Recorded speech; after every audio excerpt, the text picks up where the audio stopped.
Plus près du soleil et ouvert à la lumière du soleil.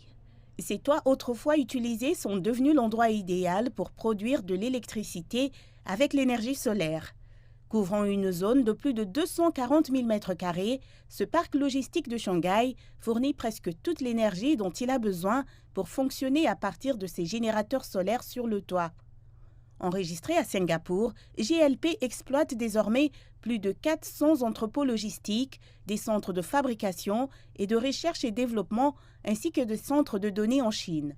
Le groupe a commencé à se lancer dans le photovoltaïque dès 2018. Grâce à des partenariats stratégiques, nous disposons désormais de plus de 3 gigawatts de capacité de production éolienne et solaire, dont le solaire sur le toit. Nous avons déjà permis à plus de 100 bacs logistiques à travers la Chine d'atteindre une neutralité carbone opérationnelle. Nous avons aussi lancé une plateforme numérique qui est liée à nos solutions de bacs intelligents. Cela doit permettre aux clients et aux partenaires commerciaux et même à d'autres bacs d'activité de surveiller et d'analyser leurs émissions de carbone, mais aussi de connaître les secteurs à optimiser pour réduire ces émissions. Et l'entreprise n'a pas seulement travaillé à la transformation verte de ses propres parcs logistiques et industriels. Elle a également fait des investissements en capital dans le développement vert de la Chine. Impliquée dans les technologies de recharge des véhicules électriques, aussi bien que dans les services de batterie, GLP compte par ailleurs plus de 10 stations-service à travers la Chine. Depuis que la Chine a annoncé son but d'atteindre le pic d'émissions de carbone d'ici 2030 et la neutralité carbone d'ici 2060, les objectifs à double carbone, réduire les émissions, est devenu un projet commun pour tous les secteurs, qu'il s'agisse de la production ou de l'exploitation.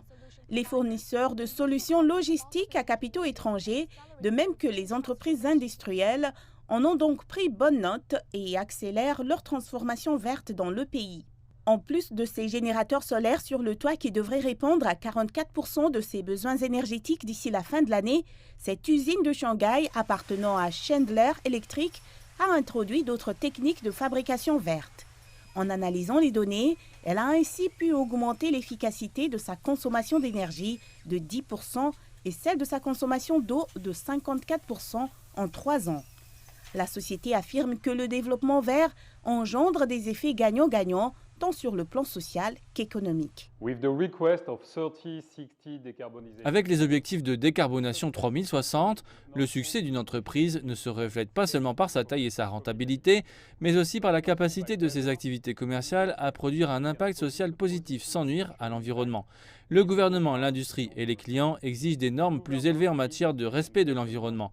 En conséquence, les entreprises ayant de meilleures performances durables sont plus susceptibles de saisir les opportunités commerciales sur le marché.